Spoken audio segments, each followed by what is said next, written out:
ठेवा. अशोक खरातकडे आपलं लक्ष गेलं. सगळ्या प्रसिद्धी माध्यमांनी ते अतिशय उत्तम पद्धतीनं वेधून घेतलं. सुरुवातीला आपल्याला कळलं की हा कॅप्टन अशोक खरात आहे. मर्चंट नेव्हीमध्ये हा कॅप्टन आहे. BSc पास झालेलं आहे. त्याचं चरित्र पण कोणीतरी लिहिलेलं आहे. पुढे सत्य काय बाहेर आलं? हा नॉन मॅट्रिक आहे. मॅट्रिक पण पास झालेला नाही. एकाने त्याची मार्कशीट प्रसिद्ध केली. याला गणितामध्ये 28% मार्क्स आहेत. 28 मार्क्स आहे, 35 पाहिजे त्याऐवजी, म्हणून हा नापास झाला. आणि हा स्वतःला काय म्हणतो? ज्योतिषी म्हणतो, न्यूमेरोलॉजिस्ट म्हणतो, कॉस्मॉलॉजिस्ट म्हणतो, तांत्रिक म्हणतो. हा कळहंदवाडी नावाच्या एका गावचा सिन्नर तालुक्यामधला नाशिक जिल्ह्यामधला मुलगा.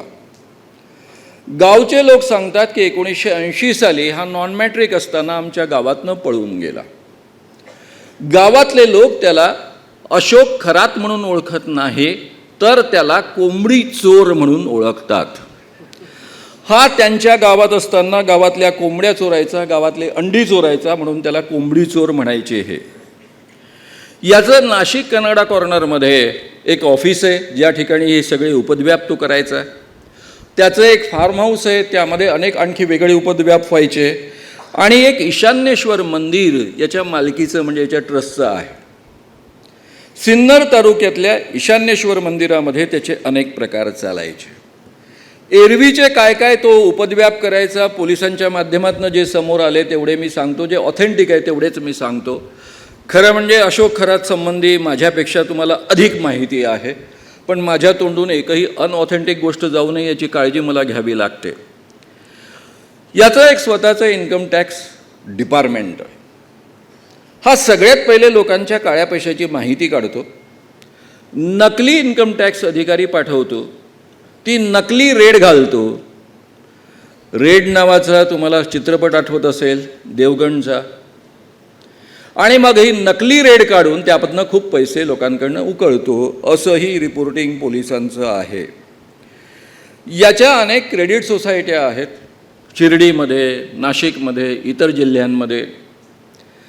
त्यामध्ये जवळपास पहिल्या टप्प्यामध्ये 131 बनावट खाती आहे असं पोलिसांना आढळलं. आणि त्यामध्ये 1500 कोटी रुपयांची उलाढाल आहे असं लक्षात आलं. हा अनेक राजकीय पुढाऱ्यांचे, IAS अधिकाऱ्यांचे, IPS अधिकाऱ्यांचे पैसे हाताळतो. त्यांना काळ्याचे पांढरे करण्याचा उद्योग करतो. याही पद्धतीची माहिती बाहेर आलेली आहे. याचे अनेक IAS IPS अधिकारी भक्त आहे. त्यामध्ये 2 IPS अधिकारी महिला भक्त, एक DCP लेवलचे अधिकारी आहे, दुसऱ्या ACP लेवलचे अधिकारी आहे, अशीही माहिती बाहेर आली. एका IAS विरुद्ध अहिरे नावाच्या एक लैंगिक गुन्हासुद्धा ॲडिशनली दाखल झालेला आहे. याचे जे अनेक राजकीय पुढारी भक्त आहेत त्यामध्ये 1922 साली एकनाथ शिंदे महाराष्ट्राचे मुख्यमंत्री त्यांचा नियमित दौरा त्याला बगल देऊन गुपचूपपणे ईशान्येश्वर मंदिरामध्ये गेले होते. सोबत दीपक केसरकर नावाचे दुसरे मंत्री होते.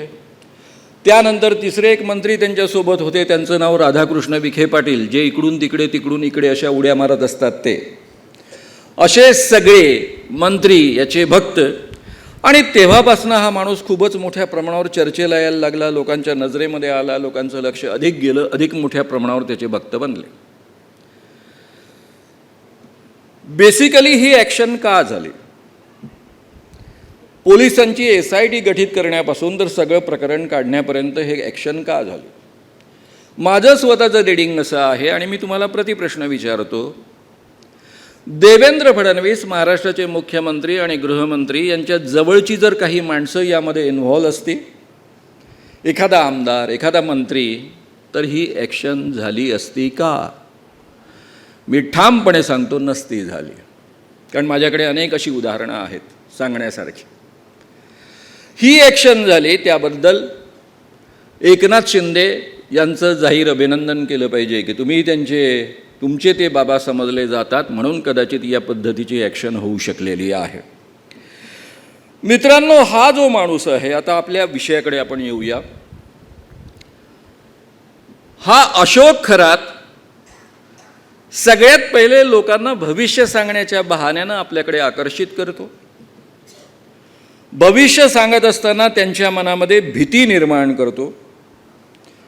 त्यांच्या समस्यांपासून जर मुक्ती हवी असेल तर त्याकरता वेगवेगळ्या पद्धतीच्या पूजा केल्या पाहिजे असं त्यांना सांगतो.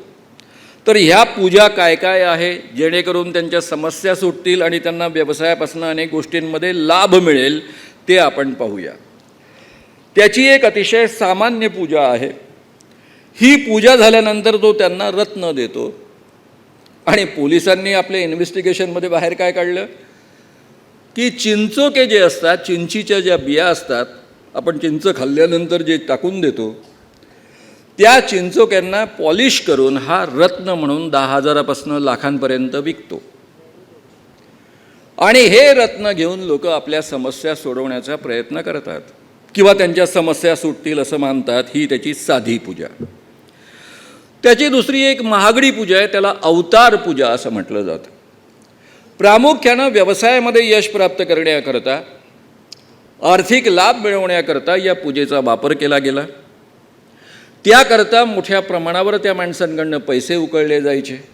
एका माणसानं जी तक्रार दाखल केली त्यामध्ये 2,62,000 त्याला गंडवलं. या पद्धतीची त्याची तक्रार आहे. त्याची तिसरी पूजा मात्र फार वेगळी आहे. त्याला विशेष पूजा असं तो म्हणायचं. ही विशेष पूजा वर्षातनं एकदाच करता येते असा त्याचा दावा होता. वर्षातनं एकदाच होणारी विशेष पूजा काय होती? ईशान्येश्वर मंदिराच्या मागच्या भागामध्ये तिथल्या जंगलामध्ये अंधाऱ्या रात्री ही पूजा केली जात असे. ज्या माणसाला ही पूजा करायची आहे त्याने किमान 3 कोटी ते 5 कोटी द्यायचे आहेत.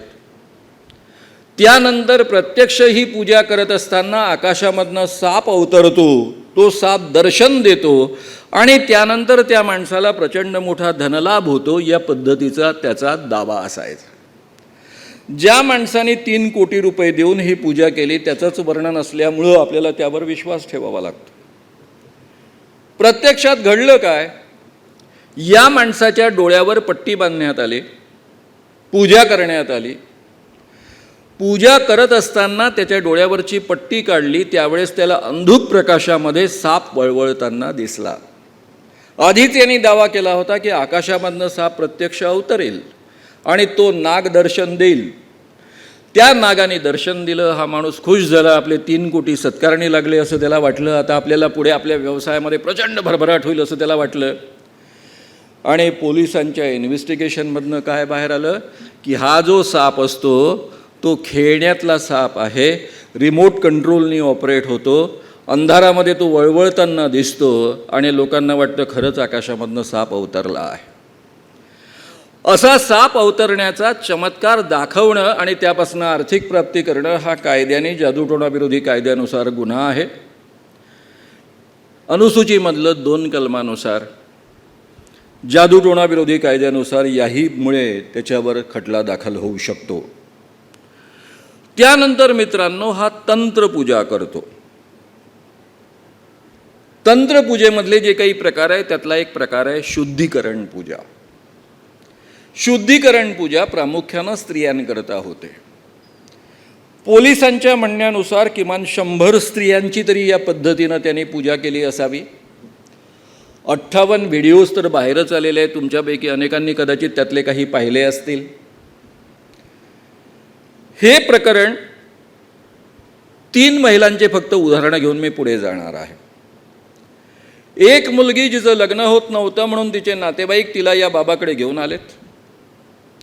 याने तिला एक ताईत दिला, पेंडंट दिलं गळ्यात घालायला. सांगितलं की ते गळ्यातनं काढायचं नाही, तुझं लग्न ठरेल. दरम्यानच्या काळामध्ये त्या मुलीचं लग्न ठरलं. तिची BScची परीक्षा होती. BScच्या परीक्षेमध्ये तिला ते पेंडंट काढून ठेवावं लागलं आणि काही दिवसानंतर तिचं लग्न मोडलं. तिला असं वाटलं की आपण पेंडंट परीक्षेच्या वेळेस काढलेलं होतं म्हणून आपलं लग्न मोडलं, ताईत आपण काढून ठेवला होता म्हणून. त्यामुळे तिची आणखी बाबावरची श्रद्धा बळावली. ती या बाबाकडे पुन्हा गेली. त्यावेळेस तिचं लग्न व्हायचं होतं. मग बाबांनी सांगितलं की तुझे जे काही आहेत, कारणं सांगितली 50, त्याकरता तुला शुद्धीकरण पूजा केली पाहिजे म्हणजे तुझं लग्न होईल. भारतीय समाजामध्ये प्रथा अशी आहे की लग्नाच्या आधी मुलाचा आणि मुलीचा संबंध कुणासोबत येता कामा नये. लग्नानंतर तो केवळ पतीशी आला पाहिजे. आणि अशा पद्धतीचा संबंध प्रस्थापित करण्यासाठी म्हणजे लग्न करण्यासाठी शुद्धीकरण पूजा त्यांनी सांगितली. शुद्धीकरण पूजा म्हणजे नेमकं काय? त्याचे व्हिडिओज तुमच्यापैकी अनेकांनी पाहिले असतील. हा त्याच्या ऑफिसमध्ये या स्त्रियांना बोलवायचा. या ऑफिसचं एकूण स्वरूप असं होतं की बाहेरून आतमध्ये काही दिसायचं नाही, आतलं मात्र बाहेरचं दिसायचं, आतून बाहेरचं दिसायचं. त्या ठिकाणी हा पूजा करायला सुरुवात करायचा. ती स्त्री बसलेली आहे किंवा उभी आहे, तिच्या डोक्यावर एक जलकुंभ आहे छोटासा, त्याच्यामध्ये पाणी आहे, त्यामुळे ती ताठ बसलेली आहे किंवा उभी आहे.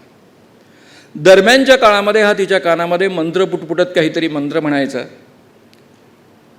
काहीतरी तिला खायला द्यायचा प्रसाद, कधी पेढा द्यायचा, कधी काही द्यायचं. तिच्या मागच्या बाजूला उभं राहून लघवी करायचा एका भांड्यामध्ये आणि ते भांड्यामधलं जे काही आहे तीर्थ ते तिला प्यायला द्यायचं. ती स्त्री ते तीर्थ प्यायची. तिला त्याची चव कडवट लागायची, खारट लागायची, विचित्र लागायची. आता कोणीच आपलं मूत्र पिऊन पाहिलेलं नसतं, मोरारजी देसाईंसारखे काही वगळता. त्यामुळे मूत्र कसं असतं, त्याची चव कशी असते हे माहीत नसायचं. बरं, गोमूत्र पिऊन पाहिलं असेल त्यांना थोडा तरी अंदाज येईल, पण मेजॉरिटी लोकांनी गोमूत्रही पिऊन पाहिलेलं नसतं.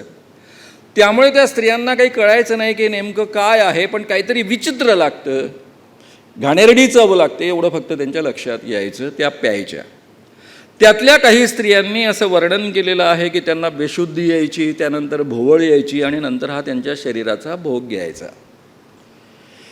यामध्ये हा जो पुढचा मुद्दा आहे, भोवळ यायची, बेशुद्ध व्हायचे, त्याचे काही पुरावे अजून पोलिसांनी पुढे आणलेले नाहीत, त्याबद्दल मी अजून काही बोलणार नाही. पण याची काही गरज नसते, हा माझा आजपर्यंतचा अभ्यास सांगतो. आणि या पद्धतीनं त्या मुलीचं शुद्धीकरण करण्यात आलं. मग ते शुद्धीकरण वारंवार रिपीट करण्यात आलं. दरम्यानच्या काळामध्ये या मुलीचं लग्न ठरलं. लग्न ठरल्यानंतर तिला वाटलं की आपल्याला शुद्धीकरण प्रक्रियेतनं आता आपली सुटका होईल. बहुधा हा माणूस तिच्यामध्ये अडकला असावा, ती त्याला अधिक आवडली असावी. त्याने तिला सांगितलं की तू जर शुद्धीकरण प्रक्रियामध्ये थांबवली, ही पूजा थांबवली, तर तुझा नवरा मरेल आणि मग आपला नवरा मरू नये म्हणून ही मुलगी सातत्यानं त्याच्याकडे जात राहिली, शुद्धीकरण करून घेत राहिली. 3 वर्षपर्यंत तिचं या पद्धतीनं शोषण चाललं, अशी तिची तक्रार आहे. दुसऱ्या एका महिलेची तक्रार आहे, ती 10 वर्षापासून हा तिचं शुद्धीकरण प्रक्रियेच्या नावाखाली शोषण करत होता. मधल्या काळामध्ये ती गर्भवती राहिली, त्यावेळेस त्यांनी गर्भपात करून घेतला त्याच्या डॉक्टरांच्या मदतीनं. तिसऱ्या एका स्त्रीचं रिपोर्टिंग आहे की ती 7 महिन्याची गरोदर असताना याने शुद्धीकरण पूजा केली.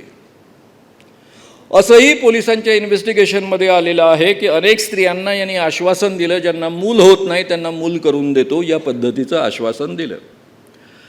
आपल्या देशामध्ये लग्न झाल्यानंतर प्रत्येक स्त्रीला मूल झालंच पाहिजे असा आपला आग्रह असतो, नाही तर तिला वांझोटी आणि काय काय काय काय काय आपण म्हणतो. साधारणतः ॲव्हरेज 10% स्त्रियांना मूल होत नाही, त्यामध्ये 5% स्त्रियांची अडचण असते म्हणून मूल होत नाही आणि 5% पुरुषांची अडचण असते म्हणून त्यांना मूल होत नाही. एकूण 10% स्त्रियांना तरी मुलं होत नाही. मूल का होत नाही याची कारणमीमांसा न तपासता तो सगळा दोष स्त्रियांवर ढकलला जातो आणि मग स्त्रिया कोणत्याही गोष्टीकरता प्रवृत्त होतात. तर हा बाबा या पद्धतीचं आश्वासन द्यायचा. जादूटोणा विरोधी कायद्यामधलं 11ख कलम आहे की एखाद्या व्यक्तीला दैवी शक्तीमुळं मूल करून देतो असं आश्वासन देऊन तिच्यासोबत लैंगिक संबंध ठेवणं हा कायद्याने गुन्हा आहे. याही कायद्याचं यांनी उल्लंघन केलेलं आहे. त्यानंतर मित्रांनो, या पद्धतीचे हे प्रकार हा करत होता. पोलिसांचं म्हणणं असं आहे की 100पेक्षा अधिक स्त्रिया यामध्ये या पद्धतीनं शुद्धीकरण करून घेतलेल्या असाव्यात. 58 व्हिडिओज आहे, मी तुम्हाला सांगितलं. हे प्रकरण बाहेर कसं आलं? याचा एक जाधव नावाचा सहकारी, त्याचं लग्न झालं आणि आपल्या बायकोला तो या बाबाकडे दर्शनाकरता घेऊन आला. त्यावेळेस त्याला अशी भीती वाटली की हा आतमध्ये काहीतरी गडबड करतो, माझ्या बायकोसोबत काय करतो हे आपल्याला कळावं म्हणून त्यांनी गुपचूप त्याच्या ऑफिसमध्ये CCTV लावले. हा बायकोसोबत सुद्धा काही गडबड करण्याचा प्रयत्न करतो हे तर त्याला कळलं, पण त्याची बायको त्यातनं वाचली. पुढे यांनी तिला जाऊच दिलं नाही त्याच्याजवळ. पण त्या CCTVमध्ये त्याला घबाड सापडलं, अनेक स्त्रियांचे पुरावे सापडले. त्यातली एक श्रीमंत स्त्री होती जिच्याकडे भरपूर पैसे आहे अशी याची समजूत होती. यांनी तिला ब्लॅकमेल करायचा प्रयत्न केला. तिने खरात बाबाकडे तक्रार केली. खरात बाबाला हा अभिमान होता की अनेक IPS अधिकारी, अनेक मोठमोठ्या पदांवरचे पोलीस अधिकारी माझे शिष्य आहेत, मुख्यमंत्री माझे शिष्य आहेत. म्हणून त्यांनी उलटी तक्रार, हा ब्लॅक मार्केटिंग करतो किंवा मला ब्लॅकमेल करतो या पद्धतीची तक्रार, खंडणी मागतो या पद्धतीची तक्रार पोलिसांकडे गुदरली.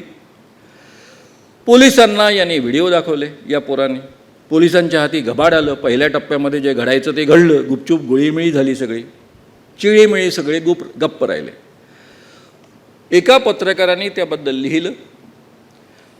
आमच्या महिला आयोगाच्या अध्यक्षा रुपाली चाकणकर यांनी त्याला धमकी दिली, गप्प राहण्याचा आदेश दिला.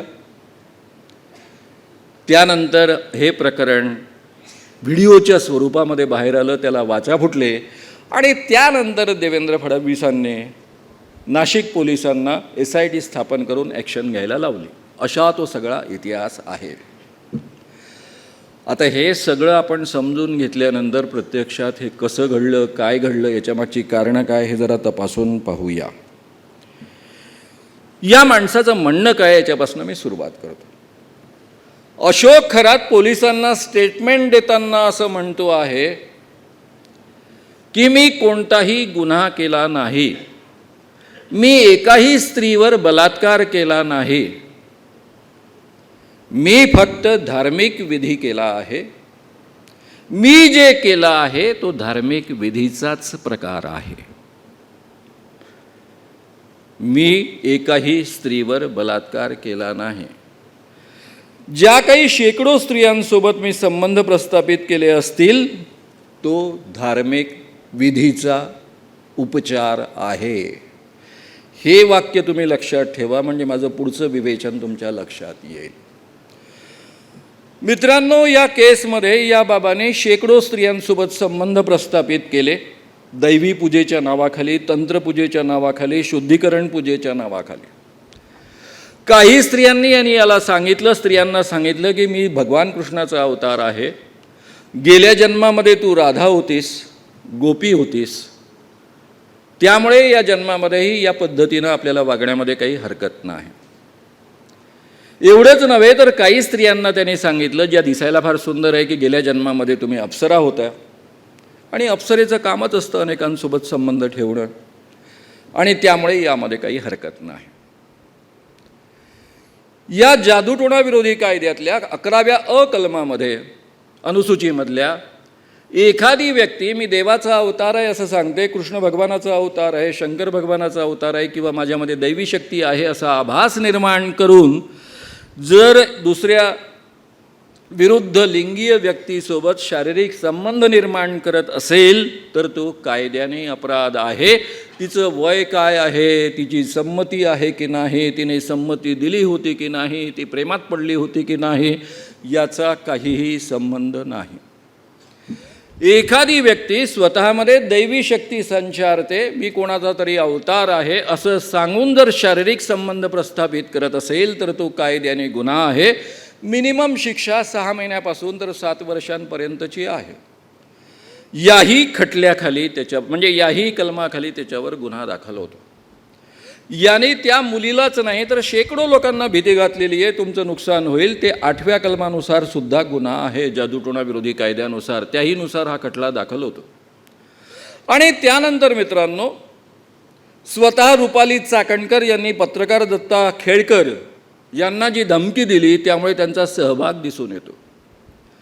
या कायद्यामध्ये ज्या ज्या गोष्टी जादूटोणा विरोधी कायद्यानुसार प्रतिबंधित केलेल्या आहे त्या गोष्टींचा प्रचार आणि प्रसार करणं इक्वली कायद्याने गुन्हा आहे. तेवढीच शिक्षा त्याकरता सांगितलेली आहे. त्यामध्ये प्रत्यक्ष किंवा अप्रत्यक्ष सहाय्य करणं हाही कायद्याने गुन्हा आहे. कलम नंबर 2 घ मध्ये प्रचार करणे याचीही व्याख्या करण्यात आलेली आहे.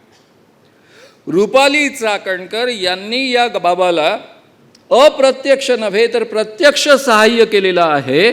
त्यामुळे रुपाली चाकणकर यांच्यावर सुद्धा जादूटोणा विरोधी कायद्यानुसार सहआरोपी म्हणून गुन्हा दाखल करावाच लागतो. हे कायद्याचं कंपल्शन आहे. केवळ रुपाली चाकणकर नव्हे, या सगळ्या व्यवहारांमधनं जे पैसे गोळा झाले, क्रेडिट सोसायट्यांमध्ये पैसे गोळा झाले, ईशान्येश्वर मंदिरामध्ये हा जो साप निर्माण करण्याचा चमत्कार करण्यात आला, त्याचे ट्रस्टी, या क्रेडिट सोसायट्यांचे संबंधित ट्रस्टी, या सगळ्यांवर सहआरोपी म्हणून गुन्हे दाखल होतात जादूटोणा विरोधी कायद्यानुसार. एवढा हा कायदा व्यापक आहे, हेही मला तुमच्या लक्षात आणून दिलं पाहिजे. आता हे सगळं मी तुम्हाला आत्ताची परिस्थिती सांगितली. आपल्यापैकी अनेकांना असं वाटत असेल की अशोक खरातसारखा बाबा, म्हणून अनेकांनी ऑब्जेक्शन घेतलं. माझे मित्र जयदेव यांनासुद्धा म्हटलं अनेकांनी की ते बुवा तेथे बाया हे जरा खटकते. हो, तुम्हाला आपला समाज माहीत नाही, हो आपला देश माहीत नाही, तुम्ही हस्तिदंती मनोऱ्यात राहता म्हणून तुम्हाला खटकतं. म्हणून माझं पुढचं विवेचन जरा शांतपणे समजून घ्या. मी अतिशय अधिकारवाणीनं बोलतोय, 44 वर्ष त्या क्षेत्रामध्ये काम करतो आहे. आपल्यापैकी सगळ्यांना नीट कल्पना आहे की मी एकेकाळी अतिशय अंधश्रद्ध होतो. किर्लोस्कर प्रेसला नोकरीला जाण्याच्या आधीपर्यंत, म्हणजे जयदेव आणि माझी तिथे भेट होण्याच्या आधीपर्यंत मी अंधश्रद्ध होतो. एका बाजूनं जयप्रकाश नारायणांच्या संघटनेमध्ये महाराष्ट्राचा प्रमुख म्हणून काम करत होतो, देशभर वेगवेगळ्या विषयांवर व्याख्यानं देत होतो, तरुण भारताचा प्रतिनिधी म्हणून अतिशय सुंदर कॉलम चालवत होतो.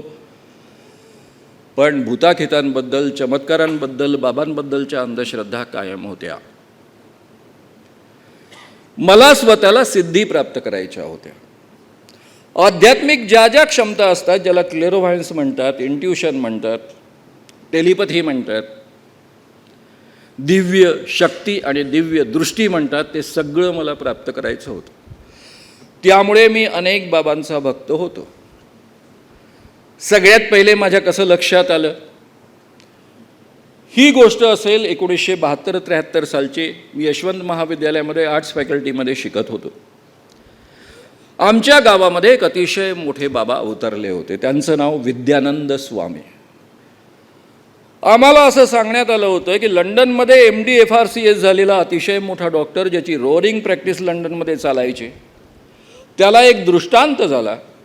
आणि तो दृष्टांत झाल्यानंतर त्याला असं त्या दृष्टांतामध्ये कळलं की भारतामधला हिंदू धर्म रसातळाला जातो आहे आणि तो वाचवण्याकरता आपण आलो पाहिजे.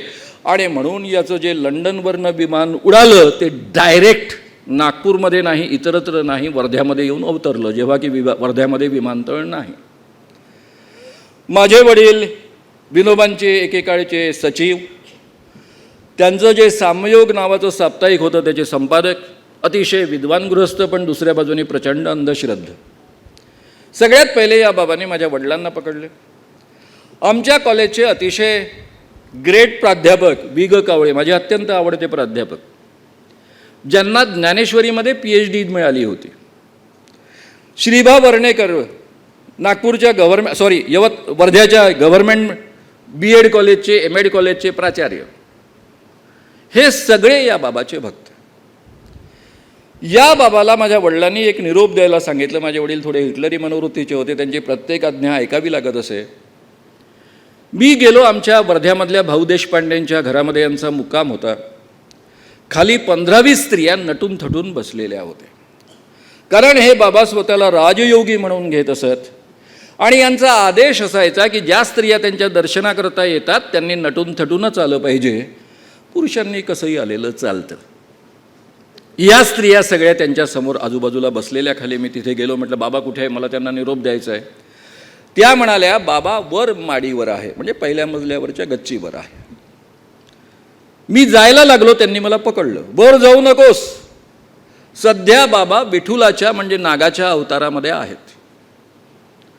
या नागाच्या अवतारामध्ये ते आहेत आणि अमुक अमुक देवी, त्यांचं नाव मी घेत नाही स्त्रियांची बदनामी होऊ नये म्हणून, यांच्या अंगात देवी आली आहे. दोघांचा खेळ सुरू आहे. तू वर जाऊ नकोस. तू वर जर गेला तर तुला ते तेज सहन होणार नाही आणि तू आंधळा होशील. हे ऐकल्यानंतर मात्र मी खरं म्हणजे घाबरायला हवं होतं, पण माझ्या वडिलांची भीती इतकी जास्त होती की मी म्हटलं आंधळा झालो तरी चालेल, आणि मी धडधड जिन्याच्या पायऱ्या चढत वर गेलो आणि 2 भेदरलेली माणसं नग्नावस्थेमध्ये पाहिली. त्या काळामध्ये आम्ही चुंबनसुद्धा पाहिलेलं नसायचं. सिनेमात सुद्धा फुलांचं चुंबन घ्यायची, माणसांचं चुंबन नाही घ्यायची, असा तो कालावधी होता. मला जबरदस्त शॉक बसला. मी भेदरलेल्या अवस्थेमध्ये बहुधा खाली आलो. खालच्या स्त्रिया म्हणायला लागल्या, बरं झालं तुला सांगितलं होतं जाऊ नकोस, ऐकलं नाही तू, बरं झालं तुझे अजून डोळे गेले नाही, पण पहा तुझा चेहरा पहा कसा झाला. आता काय सांगणार मी त्यांना.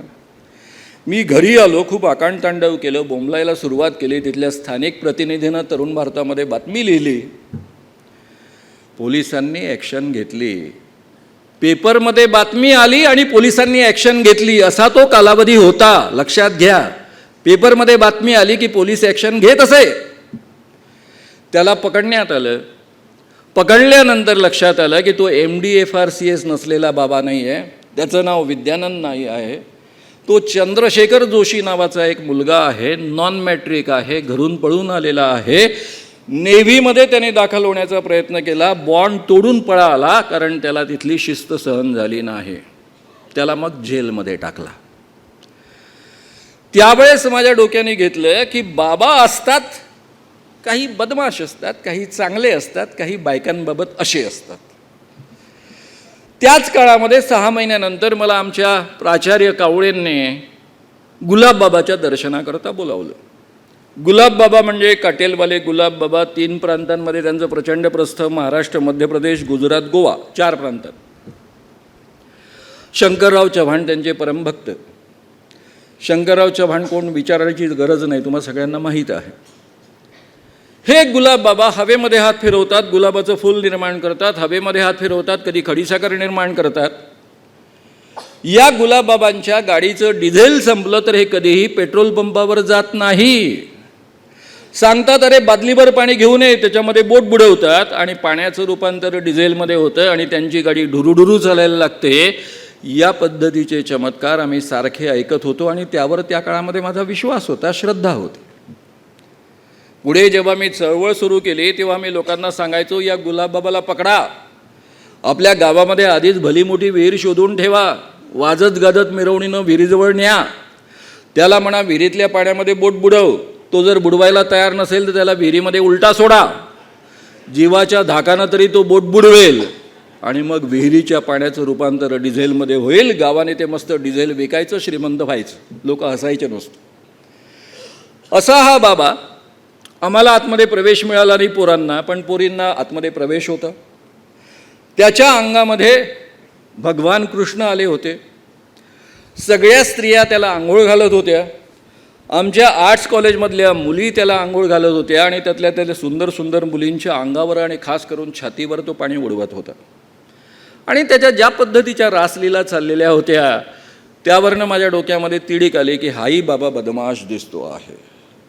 पण हा बाबा बदमाश आहे, शुकदास बदमाश आहे, गुलाबबाबा बदमाश आहे, पण बाकीचे बाबा खूप चांगले असतात, हे मात्र कायम राहिलं होतं. मी किर्लोस्कर प्रेसमध्ये नोकरीला गेलो. माझ्यामध्ये आमूलाग्र बदल झाला. गेल्या गेल्या मला मुकुंदरावांनी एक महत्त्वाचं काम सांगितलं होतं, ते म्हणजे किर्लोस्करचे 60 वर्षाचे अंक वाचायचे आणि ते अंक वाचून त्याचा एक विशेषांक तयार करायचा. त्यामध्ये मला केडगावकर महाराजांविषयी 2 लेख वाचायला मिळाले. एक दिवेकर शास्त्रींचा वाचायला मिळाला आणि दुसरा आचार्य अत्र्यांचा वाचायला मिळाला आणि तो अतिशय गंभीर होता, त्यांच्या नाटकासारखा विनोदी नव्हता. त्यामध्ये आचार्य अत्र्यांनी जे वर्णन करून ठेवलेलं आहे ते वर्णन मी तुमच्या समोर करू शकत नाही, फक्त तुम्हाला कल्पना येईल तेवढं मी सांगतो. हा जो महाराज होता केडगावकर महाराज, अत्यंत प्रसिद्ध महाराज, दिवसातनं 2दा सत्संग करायचा. पुणे जिल्ह्यातल्या नारायणगावला त्याचं मोठं स्थान होतं. सत्संग करताना त्याच्या दरबारामध्ये दरबाराची बाहेरची दारं बंद असायची, आतमध्ये फक्त स्त्रियांना प्रवेश असायचा. त्या स्त्रिया नग्न व्हायच्या, हा नग्न व्हायचा. त्यांनी वर्णन करून ठेवलेलं आहे, त्या पद्धतीचं वर्णन मी इथे करू शकत नाही, स्त्रियांची संख्या आहे मोठी या ठिकाणी. त्या स्त्रिया छातीला तेल लावायच्यात आणि ते तेल लावून मालिश करायचे. मालिश करता करता त्याला ती स्त्री आवडायची आणि मग त्याला वाटायचं तिच्यासोबत तो भोग घ्यायचा. हे सगळं वर्णन आचार्य अत्र्यांनी त्यांच्या भाषेमध्ये करून ठेवलं. आणि त्यांनी शेवटचा जो पॅरा लिहिला तो अत्यंत महत्त्वाचा मला वाटला. त्यात त्यांनी लिहिलं की हा बाबा अपवाद नाही. बाबा लोक असेच उपद्व्याप करत असतात. वृक्ष तेथे छाया, वृक्ष जसा छायेशिवाय असू शकत नाही तसा कोणताही बाबा बायकांच्या भानगडींशिवाय असू शकत नाही. वृक्ष तेथे छाया, बुवा तेथे बाया, हे त्यांनी अतिशय ठामपणे त्या ठिकाणी मांडून ठेवलं. आणि एक वेगळा संदेश मला त्या निमित्तानं मिळाला. पुढे मी 1982च्या डिसेंबरमध्ये या पद्धतीची चळवळ सुरू केली. अखिल भारतीय अंधश्रद्धा निर्मूलन समितीच्या नावाने आणि शेकडो बाबा एक्सपोज करायला लागलो. इन्व्हेस्टिगेटिव्ह जर्नलिस्ट म्हणून अनेक वर्ष काम केलेलं असल्यामुळं मला अतिशय यशस्वीपणे हे सगळे एक्सपोजर्स करता यायचे. बरं, इमिजिएट माझ्या हातामध्ये कॉलम होतेच. लोकमतचा कॉलम मी 83 सालापासून लिहायला लागलो होतो. त्यामध्ये अंधश्रद्धा या विषयावर दर आठवड्याला एक आर्टिकल लिहित असे. अनेक बाबांना मी एक्सपोज करत असताना माझ्याकडे एक तक्रार आली शुकदास महाराजांची. माझाच तरुण भारतामधला मित्र प्राध्यापक नमा जोशी याने त्यांच्याबद्दल लिहिलं होतं की हा माणूस 4था वर्ग पास नाही, पण याला डॉक्टरी विषयाचं एवढं ज्ञान आहे की नागपूर मेडिकल कॉलेजमध्ये MDच्या विद्यार्थ्यांना मेडिसिन शिकवणारे डॉक्टर वेचलेकर नावाचे डॉक्टरसुद्धा याचा सल्ला घेतात. असं कसं पॉसिबल आहे? 4था वर्ग नापास माणसाला मेडिसिनचं आपोआप ज्ञान कसं मिळेल? म्हणून मी याच्या मागे लागलो, त्याचं इन्व्हेस्टिगेशन करायला लागलो आणि माझ्या हाती घबाड लागलं. हा माणूस स्वतःला स्वामी विवेकानंदांचा अवतार म्हणवायचा. मी जेव्हा त्याच्या इन्व्हेस्टिगेशन करता त्याच्या मागे लागलो त्यावेळेस माझ्या डोक्यात स्पष्ट होतं की याच्या बायकांच्या भानगडी नसाव्यात. कारण याला जर बायकांच्या भानगडी करायच्या असत्या तर यांनी भगवान कृष्णाचा अवतार म्हटलं असतं, स्वतःला विवेकानंदाचा अवतार का म्हटलं असतं, असा प्रश्न मला पडला होता. पण जेव्हा मी शोध घ्यायला लागलो तेव्हा एक एक मुद्दा बाहेर यायला लागला. जे मुलगी आवडली की तिला तो सांगायचा की गेल्या जन्मामध्ये जरी मी विवेकानंदांचा अवतार असलो तरी त्याच्या आधीच्या जन्मामध्ये मी भगवान कृष्णाचा अवतार होतो. त्या काळामध्ये तू गोकुळामध्ये माझी राधा होतीस आणि त्यावेळेस आपण असा रोमांस करायचो तसा रोमांस करायचो, आता करायला काय हरकत आहे? बरं, या पठ्ठ्याने सगळ्यांनाच राधा बनवलं, काहींना गोपी तरी बनवायला पाहिजे होते. 8-9 राधा झाल्यानंतर त्यांच्यामध्ये कॉम्पिटिशन सुरू झाली. त्यातून हे सगळं प्रकरण बाहेर आलं. आणि मग मी लागोपाठ 3 आर्टिकल्स दैनिक लोकमतमध्ये लिहिले जे बुवाबाजी बळी स्त्रियांचा बुवा तेथे बाया या पुस्तकामध्ये तुम्हाला वाचायला मिळते. त्या आर्टिकलमधलं फक्त एक शीर्षक मी तुम्हाला सांगतो, रजनीशांच्या तंबूतील उंट शुकदास महाराज. आणि मग माझ्या डोक्यामध्ये क्लिअर झालं की हे सगळेच महाराज असे असतात, अपवाद नसतो. ब्रह्मचर्याचं सोंग करणारा माणूस सुद्धा याला अपवाद नसतो.